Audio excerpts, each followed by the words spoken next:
kita lanjutkan dengan sesi yang kedua yang tentang pulmonary hypertension.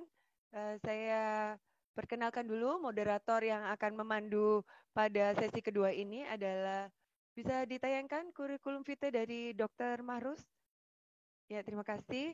Saya bacakan moderator kali ini adalah guru saya ya, Dr. Mahrus Abdurrahman, spesialis anak konsultan. Pendidikan beliau adalah lulusan dokter dari Fakultas Kedokteran Universitas Airlangga. Beliau juga melanjutkan spesialisasi anak di Universitas Airlangga. Beliau juga mengikuti beberapa fellowship training antara lain di Malaysia pada tahun 2001 dan lulus dari Fakultas Kedokteran Universitas Indonesia untuk spesialis anak kardiologi konsultan pada Juni tahun 2005. Beliau juga menyelesaikan pendidikan doktor di Universitas Airlangga, Surabaya, Fakultas Kedokteran. Untuk tempat dan waktu, Dr. Marus, saya persilakan untuk memandu sesi yang kedua. Terima kasih, Dr. Diaris. Apakah suara saya jelas ya? Jelas, Dok. Jelas, Dok. Terima kasih. Pada sesi kedua ini ada dua pembicara dengan dua topik yang cukup menarik ya. Terima kasih kepada panitia yang sudah mengundang saya untuk menjadi moderator.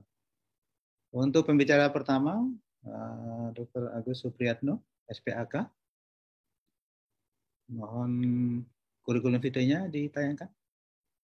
Jadi sebelum Dr. Agus berbicara, saya akan perkenalkan beliau dengan kurikulum vitae-nya.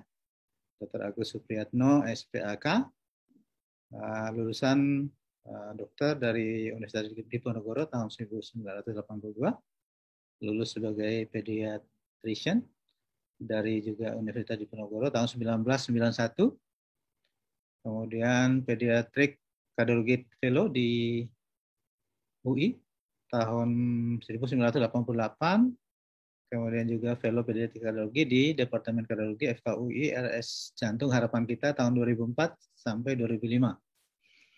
Keanggotaan profesi sebagai anggota IDI, IDAI, dan Perkani. Pengalaman kerja, beliau pernah bertugas di Puskesmas Lirung, Kabupaten Sangieta Laut, Sulawesi Utara tahun 84 sampai 87. Kemudian bekerja di Rumah Sakit Pratomo, Bagansi APAP Riau tahun 1992. Kemudian di RS Karyadi, Semarang sampai sekarang. Demikian kurikulum vitae Dr. Agus. Untuk selanjutnya dipersilakan Dr. Agus untuk presentasikan makalahnya. Diberi waktu 20 menit ya. Silakan Dr. Agus. Ya, terima kasih. Saya buka dulu ya.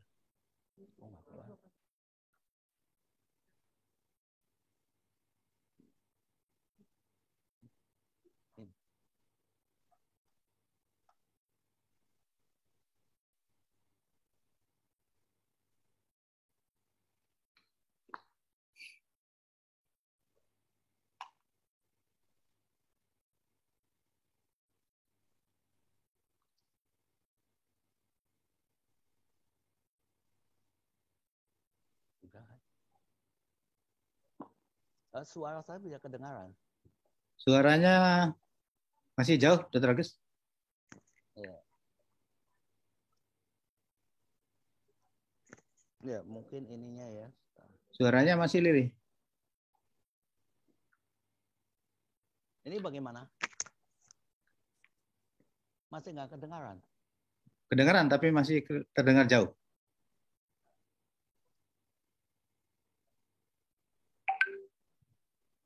Ini bagaimana? Masih jauh ya.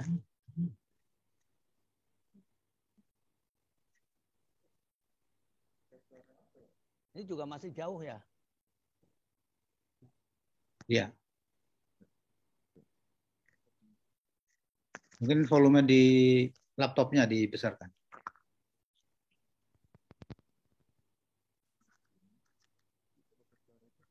Gimana?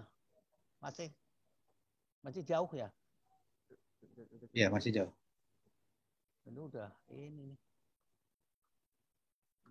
Dr. Agus pakai earphone? Iya, pakai earphone. Atau nggak usah? Mungkin kurang nancap.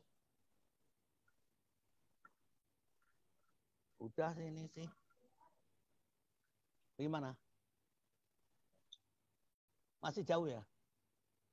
Ya, bagaimana Dr. Diaris? Suaranya Dr. Agus? Ya, Ya, masih jauh. masih jauh tapi sudah terang, Dok. Maksudnya lebih baik dari tadi.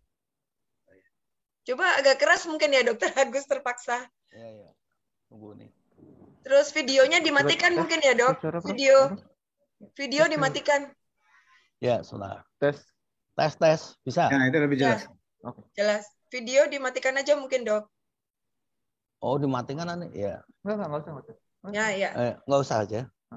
Bisa dong ini kedengaran? Nah, ini Ya, lebih baik, Dok. Ya. lebih baik. Ya, terima kasih. Nah, ya.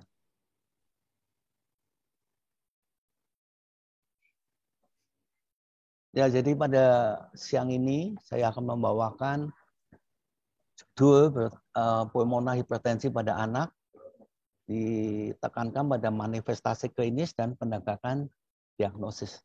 Sebelumnya kami mengucapkan terima kasih kepada Dr. Mahrus dan panitia yang memberi kesempatan saya untuk presentasi pada pagi ini. Nah,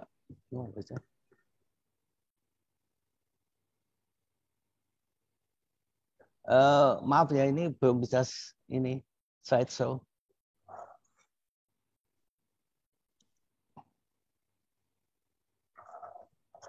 Ya. Jadi hipertensi pulmoner adalah penyakit fatal. Ya, dikatakan fatal memang kalau tidak diatasi bisa menyebabkan kematian dan biasanya progresif dengan berbagai etiologi yang ditandai oleh adanya peningkatan pulmonary vascular system. Selanjutnya akan terjadi peningkatan atau yang progresif, adanya tekanan pada arteri pulmonaris, dan selanjutnya akan menyebabkan hiperventrikel kanan hipertrofi dan akhirnya gagal jantung. Sedangkan gambaran patologi umum adalah vasokonstriksi paru yang berkelanjutan. Ya, jadi di sini terjadi remodeling pada pembuluh darah paru, ya, terutama pembuluh darah paru yang kecil, bisa terjadi trombosis di tempat itu, dan peningkatan kekakuan dinding vaskular yang mengakibatkan peningkatan tekanan arteri pulmonaris karena peningkatan oksigenasi vaskular paru. Pemahaman tentang patobiologi dan perbaikan dalam manajemen pada anak itu sangat penting dan saat ini tampaknya belum memuaskan. Ya, ini adalah kalau kita lihat ya. Jadi pH ini berhubungan dengan berbagai penyakit ya, apakah jantung, paru dan sistemik. Kita lihat di sini. Pada anak-anak yang paling banyak tuh idiopathic pulmonary artery hipertensi dan pulmonary artery hipertensi pada yang CHD, seperti contohnya pada defect septum ventricle, patent ductus arteriosus dan common arterial ventricular septal defect. Insiden di Belanda ini salah ya, benderanya Jerman ya, tapi mestinya Belanda nih. Insiden tahunan pada idiopatik atau hipertensi itu 0,7, sedangkan prevalensinya adalah 4,4. Sedangkan pada PAH yang disebabkan oleh penyakit jantung bawaan, insidennya tahunannya itu 2,2 dan prevalensinya 15,6. Ya. Dan ini juga belum ada patokan yang penting yang bisa kita anut karena tidak ada data-data ya. Di Indonesia juga tidak ada data-data yang pasti ya. Itu. Kemudian itu ini juga ada penekanan ya pada sindrom Down ya. Itu juga memiliki risiko yang lebih tinggi untuk mengalami PH. Dan tata laksana kombinasi yang penting adalah dengan pendekatan multidisiplin. Nah, ini adalah patofisiologinya ya. Jadi kalau kita lihat pada gambar itu, kita lihat ya. Jadi yang penting adalah bahwa itu adanya aliran darah ya. Kemudian pada anak yang sehat ya, itu faktor-faktor seperti lingkungan ya, serotonin, kemudian aporeksogin, HIV, IL-6, ROS, dan ini akan menyebabkan endokardia kapilari mengalami injury. Juga dihubungkan dengan genetik, yaitu pada pasien-pasien yang sehat mungkin akan terjadi perbaikan. Tapi pada pasien-pasien yang rentan itu akan mengalami kerusakan pada endotel. Nah, kita bisa lihat di bawah ini ya dari penyakitnya ini. Nah, ini kalau kita lihat pada ini gambar yang satu ini yang sebelah kanan atas itu kita lihat bahwa pembuluh darah itu terdiri atas 3 ya, adventitia, kemudian intima paling dalam dan tunika media di mana di situ terdapat otot-otot poros. Kita lihat bahwa pada penyakit dengan pulmoner hipertensi kita akan melihat bahwa kalau bisa cuma terjadi vasokonstriksi, tapi kalau sudah lama dia akan menyebabkan sel media, tunika medianya itu juga mengalami hiperplasi dan akan terus berkembang sehingga akan terjadi fibrosis, kemudian akan terjadi yang lain ya, ada infiltrasi makrofag sehingga kita akan lihat bahwa pada kanan atas itu akan terjadi betul-betul terjadi suatu obstruksi. Nah, ini adalah kenapa bisa terjadi PH. Kita lihat ini ya, jadi kalau kita bagi ini kalau di jantung ini adalah yang merah adalah blood flow ya. Kemudian ini adalah jadi dari vena cava, aliran darah masuk ke right atrium, right ventricle, pulmonary artery, kemudian masuk ke paru-paru, kemudian ke vena pulmonaris ya. Jadi yang tadi deoksigenasi di paru-paru akan menjadi oksigenasi, kemudian menuju left atrium, left ventricle, dan aorta dan kembali lagi. Nah, kalau pada patofisiologinya kita lihat di sini ya. Jadi kita bagi ini adanya pre-capillary resistant, kemudian di parunya adalah adanya karena aliran darah yang meningkat, kemudian pada pos paru ya kita sebut sebagai post capillary resistant. Ini ya, ini patofisiologinya. Kemudian yang tadi ini jadi adanya peningkatan aliran darah ke paru akan menyebabkan peningkatan cardiac output, kemudian akan menyebabkan left to right shunt. Itu pada yang pulmonary blood flow. Kemudian tadi yang kedua adalah peningkatan resistensi vaskular paru, contohnya ada pada keadaan hipoksi, chemical exposure, kemudian pada PPHN ya, pada bayi-bayi baru lahir, kemudian ada familial pulmonary arterial hypertension.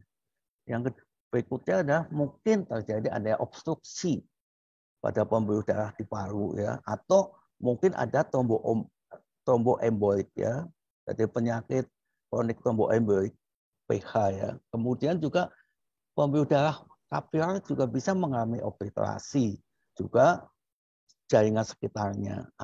Dan kemudian juga yang sering kita lihat ya, walaupun jarang, itu ada kelainan sebagai bronchopulmonary dysplasia. Kemudian yang faktor yang ketiga adalah karena tahanan vaskular yang meningkat post kapilari dari setelah gerak jantung ya. Misalkan pada left heart disease seperti misalkan obstruksi vena pulmonari, mitral artery valve disease, left atrial obstruction, kardiomyopati, COART ya. Nah ini adalah patobiologinya daripada pulmonar hipertensi.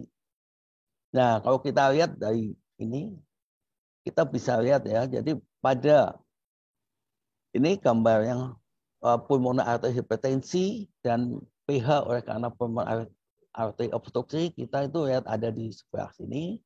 Kemudian yang tengah yang di paru adalah karena penyakit pada paru. Kemudian yang kedua ya pembagian ini adalah PH oleh karena adanya penyakit jantung sebelah kiri. Nah ini ya. Nah sekarang bagaimana definisinya?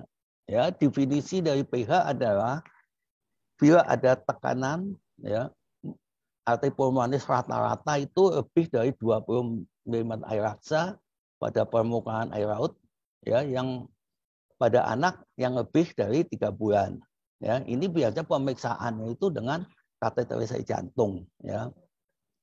Itu. Kemudian Dia definisi PAH adalah mean pulmonary artery pressure lebih dari 25 dengan tekanan baji pulmonal itu kurang dari 15 dan pulmonary vascular resistance index-nya itu lebih dari 3 Wood unit ya per meter persegi. Kemudian kalau idiopatik artery hipertensi adalah PH tanpa underlying disease yang tidak berhubungan dengan PAH. Disebut sebagai hipertensi pulmonary artery hipertensi dengan pemeriksaan genetik riwayat pada keluarga. Dan yang kategori yang ketiga PHVD adalah kategori yang lebih luas, termasuk di sini PAH dengan subjek dengan peningkatan transpulmonary gradient atau PVR index tinggi seperti yang diamati pada pasien dengan cavopulmonary anastomosis tanpa MPAP yang tinggi, misalkan pada Fontan. Nah ini perlu dibedakan ya. Mengapa perlu dibedakan antara pH pada anak dengan dewasa? Permasalahannya adalah pH pada anak ini dihubungkan dengan pertumbuhan dan perkembangan paru, termasuk pada periode pre dan postnatal. Ini akan berhubungan dengan gangguan adaptasi fungsional yang struktur dari sirkulasi pulmonal selama transisi ya antara intra dan extrauterine.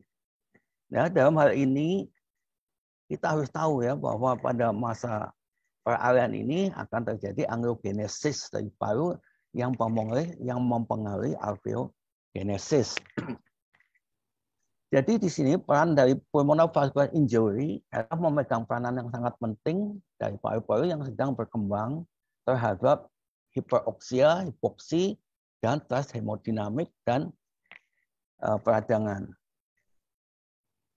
Kita ya yang pada anak sehat itu pulmonary vascular bed dibutuhkan untuk pemeliharaan struktur paru, metabolisme dan pertukaran gas dan memberikan kemampuan untuk mentoleransi ya beban kerja akibat output yang meningkat.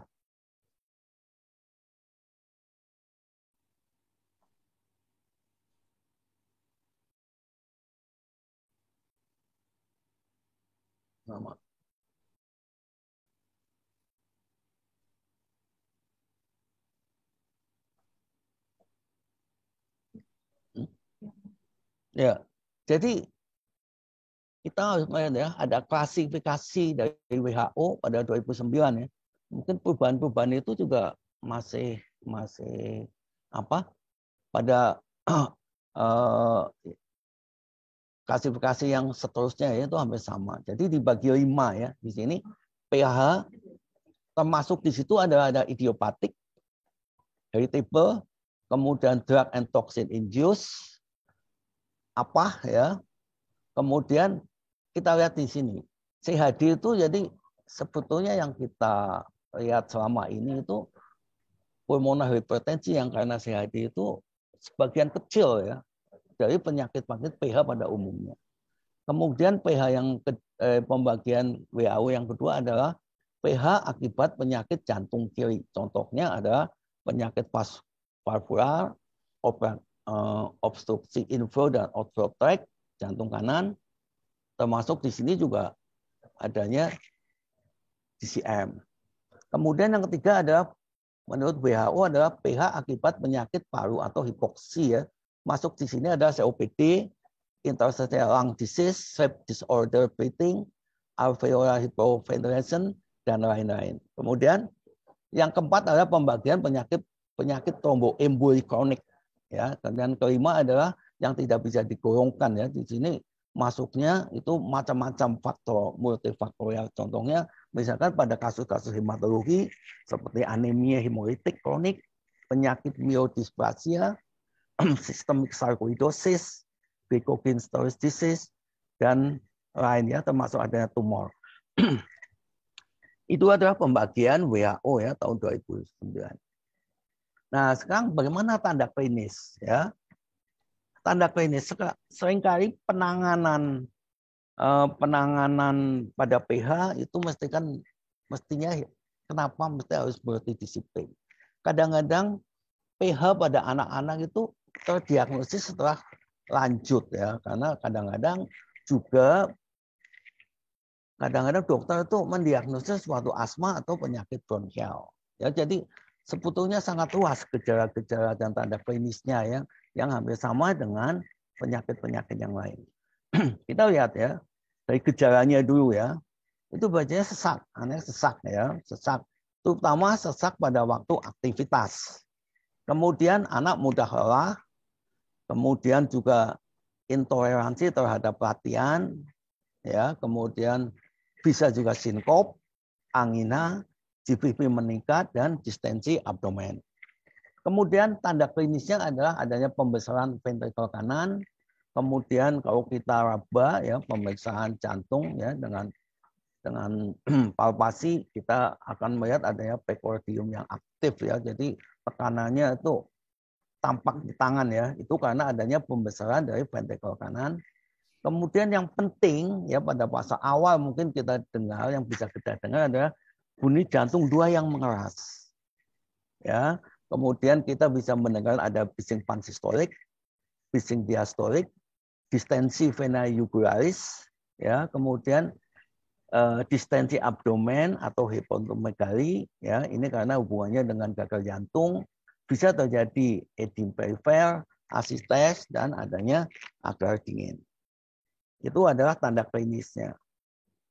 Nah, ini adalah tanda klinis yang menurut pembagian dari WHO ya, fungsional kelasnya ya. Jadi kalau kelas 1 itu dibagi 4 kelas. Kelas 1, kelas 2, kelas 3, dan kelas 4 ya. Pada pasien kelas 1 ya, mungkin pasien dengan pH tanpa batasan aktivitas fisik. Aktivitas fisik umumnya tidak menyebabkan dyspnea, kelelahan, nyeri dada atau sinkop. Waktu presentasi Dr. Agus kurang 5 menit. Wah, minta ini lagi ya. Tambah. Pasien dengan pH dengan sedikit batas aktivitas fisik, pasien nyaman, tidak istirahat, ya, akan timbul gejala kalau melakukan aktivitas. Kemudian kelas yang ketiga adalah pasien dengan batasan aktivitas fisik yang nyata, ya, pasien nyaman saat istirahat. Kemudian aktivitas ringan aja dia sudah menyebabkan dyspnea dan kelelahan. Sedangkan yang kelas 4 ada pasien pH yang tidak dapat melakukan aktivitas fisik, dalam arti sedikit aktivitas dia sudah menimbulkan gejala ya. Jadi pada umumnya pada pasien-pasien pH itu datang ke kita itu pada kelas 3 dan kelas 4 ya. Kelas 1, kelas 2 barangkali belum datang ke rumah sakit. Nah, apa aja yang perlu diperiksa? Ya, kalau kita mendapatkan anak dengan curiga itu pasti labrum darah, kemudian ada pemeriksaan darah lengkap, termasuk urin analisa, elektrolit, urin kreatinin, ya, koagulasi tadi. Sedangkan pemeriksaan kardiologi contohnya echokardiogram, EKG, kategori jantung, MRI mungkin dibutuhkan. Kemudian pada respiratory study kita bisa memeriksakan fototorak, CT scan torak, pemeriksaan fungsi paru, ya. Kemudian ini yang ada di ini, ya. Jadi itu tergantung kemana kita diagnosis, karena pH itu kan suatu komorbid ya. Jadi kalau kita menemukan curiga ke sesuatu, pemeriksaan itu wajib kita lakukan. Fototorak. Nah, kita akan melihat gambaran seperti ini ya. Kita lihat tuh. Ada prominent PA. Kemudian ada oigemi pulmonary ya. Kemudian adanya pembesaran jantung kanan ya. Kemudian juga umumnya ya kita lihat adanya kardiomyopati. EKG kita akan mendapatkan adanya right ventricular hypertrophy dengan strain atau tidak. Kemudian adanya right atrium enlargement. Kemudian kita lihat juga aksis pada EKG adalah aksis ke kanan ya. Nah ini adalah pemeriksaan echo ya. Jadi bila mana mendapatkan tanda-tanda itu dan kita memberikan echo, karena ini juga alat yang paling penting, kita akan memeriksa, menilai apakah ada dilatasi atrium kanan, dilatasi vena cava inferior atau superior, dilatasi ventrikel kanan, dan septum ventrikel. Ini adalah gambaran-gambaran yang kita bisa lihat. Ya, ini adalah gambaran untuk menilai yang sebelah kanan pojok atas ini ada gambaran right atrium yang dilatasi. Kemudian yang sebelah kiri ini adalah untuk menilai right ventricle hypertrophy atau dilatasi. Dan yang penting adalah pada gambaran shock axis ya, kita harus mengukur diameter right ventricle ya gitu. Nah, pada yang berat mungkin kita akan mendapat adanya septum ventricle yang seperti bentuknya D ya gitu ya. Kita lihat ini sini. Nah, yang tidak kalah pentingnya adalah kita juga harus mengukur bagaimana vena cava inferior itu, apakah melebar apa tidak, karena itu untuk menentukan nanti perhitungannya. Nah, seperti ini ya. Jadi yang kita nilai itu misalkan vena cava inferior itu kalau kurang dari 21, ada kolap lebih dari 50% dengan pada posisi dengan sniffing, itu menandakan tekanan atrium kanan yang normal. Tetapi kalau vena cava inferior lebih dari 21 dengan kolap kurang dari 50%, ya pada posisi sniffing menandakan tekanan atrium yang kanan. Jadi antara 10 dan 20 meter air aksa. Kemudian Doppler, ya pemeriksaan ekografi lain adalah Doppler ekokardiografi itu untuk menilai apa? Untuk menilai tekanan sistolik arteri pulmonal, untuk menilai tekanan diastolik arteri pulmonal, rata tekanan arteri pulmonal, rasio waktu sistolik dan diastolik.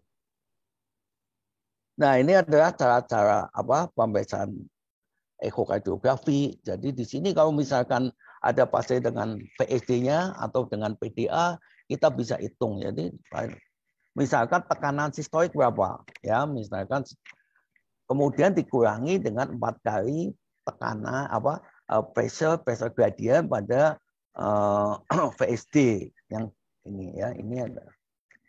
Itu biasanya dilakukan pada SPAK ya yang ini apa yang bisa echo. Nah, ini contohnya. Ini udah pada tricuspid ya. Kita sampel volume bisa ditaruh di ini di mana di tricuspid, kemudian kita hitung ininya apa peak ya, tricuspid regurgitasinya. Itu kita bisa hitung dengan itu. Kemudian ini gambaran echonya ya. Dan mungkin waktunya tidak begitu cukup ya. Ini kemudian jadi pada pasien-pasien PH pemeriksaan ekokardiografi itu sangat penting ya untuk menentukan ya. Kemudian kita juga menilai MPAP dan PA diastolic pressure-nya. Ini adalah perhitungannya. Ini juga sama ya. Kemudian yang penting yang juga bisa dihitung adalah rasio ya antara sistolik dan diastolik pada itu ya. Nah, ini kita kalau dari 1,4 itu mengindikasikan terjadinya hipertensi pulmonal. Fungsi ventrikel kanan juga harus dinilai ya, apalagi berhubungan dengan gagal jantung. Kemudian ini adalah untuk penilaian fungsi ventrikel. Nah, yang penting adalah bahwa kateterisasi jantung itu merupakan pemeriksaan baku pada PH ya. Di sini diagnosa akan ditegakkan bila MPAP lebih dari 25 mm air aksa, kemudian tekanan resisten paru lebih dari 3 Wood per meter, kemudian tekanan baji kurang dari 15. Tujuannya pasti dilakukan echo selain untuk konfirmasi diagnosis dan penilaian tingkat keparaan penyakit, juga menilai respon terhadap tes vasoreaktif ya, kemudian sebelum memulai terapi, kemudian juga mengevaluasi kebutuhan dan perubahan terapi, menyingkirkan etiologi yang berpotensi yang dapat diobati, terus operabilitas dan penentuan kesesuaian dan untuk transplantasi jantung pada pasien-pasien yang dengan pH yang sangat berat. Ini biasanya kalau sudah bisa dilakukan evaluasi 3 sampai 12 bulan. Nah, ini adalah kalau kita algoritma suatu kecurigaan, suatu diagnosis pH ya. Jadi pertama adalah harus melakukan anamnesis ya. Kemudian mencari gejala dan tanda dari pH-nya itu ya. Itu tadi yang sudah bicarakan. Jadi anamnesis itu kita lihat riwayat, bagaimana riwayat pasien tersebut ya, apakah keracunan, genetika, sindroma Down ya, kemudian sindrom-sindrom yang lain. Kemudian dilakukan EKG, ekokardiogram, dan ronsen fototorak. Bila tidak terbukti, ya mungkin jadi penyebab lain. Kemudian kalau ditemukan penyebab yang pasti, apakah itu penyakit jantung, ya. Kemudian kita memakai logaritma penyakit jantung bawaan, ya. Apakah kemungkinan penyakit paru, ya. Kalau itu tidak ditemukan, mungkin kita melakukan kateterisasi jantung dengan tes vasoreaktif, ya, tadi atau dengan oksigen, nitric oxide, dan lain-lain. Tuh. Kemudian kalau memang perlu dipertimbangkan untuk CT scan, dilakukan CT scan, ya. Kemudian itu juga penting, ya, untuk mencari penyebab yang lain seperti PVOD, kemudian apakah suspek kronik tromboemboli, pH, ya. Kemudian tidak lupa juga kita mesti menanyakan tentang riwayat keluarga, apakah ada pH, ya. Baru kemudian kita lakukan tes genetik.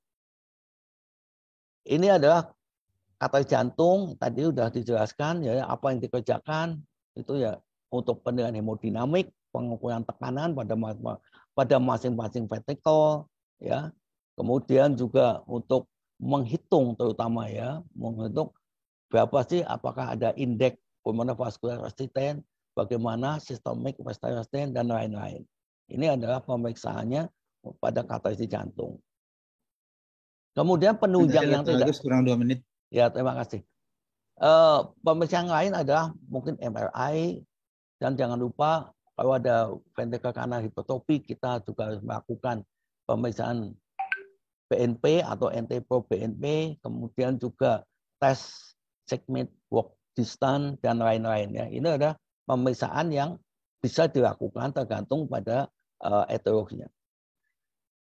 Nah, ini juga menilai operabilitas, ya. Jadi kalau pasien-pasien di CAT, kita mesti akan menentukan apakah bisa dioperasi apa tidak, atau mesti harus diobati dulu, ya. Ini ada itu. Ini juga sama gitu. Jadi tergantung pada tes vasoaktifnya itu, ya. Jadi apakah bisa dioperasi tidak, biasanya dokter-dokter yang di CAT lab itu pada waktu CAT untuk menentukan itu pasti akan melakukan tes-tes itu. Jadi kalau misalkan tidak bisa dioperasi, ya jangan dioperasi, ya. Nanti akan menjadi lebih berat. Dan di sini juga peranan obat-obatan juga penting, ya, gitu. Ya, saya rasa terima kasih. Nanti mungkin pada presentasi yang berikutnya bisa memberikan yang terapinya. Terima kasih. Saya kembalikan ke moderator.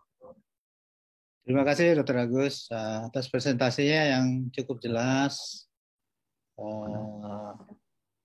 menarik, dan